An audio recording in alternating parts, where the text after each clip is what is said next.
திருவள்ளூர் மாவட்டம் பொன்னேரி அருகே உள்ள ஆலாடு சாய்பாபா ஆலயத்தில் புத்தாண்டு தினத்தை முன்னிட்டு சிறப்பு அலங்காரங்கள் அபிஷேகம் நடைபெற்றது. ஆங்கில புத்தாண்டு 2026 பிறந்த தினத்தை முன்னிட்டு திருவள்ளூர் மாவட்டம் பொன்னேரி அருகே உள்ள ஆலாடு சிவபுரம் ஸ்ரீ சாய் மந்திர் எனப்படும் ஸ்ரீ சீரடி சாய்பாபா ஆலயத்தில் சிறப்பு நிகழ்வுகள் நடைபெற்றது.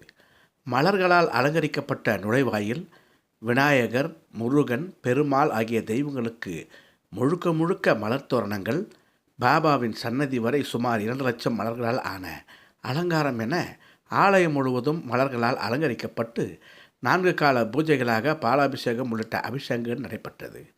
பொன்னேரி சுற்றுவட்டார பகுதிகளிலிருந்து ஏராளமான பக்தர்கள் இதில் கலந்து கொண்டனர். பின்னர் அனைவருக்கும் சுவையான அன்னதானம் வழங்கப்பட்டது.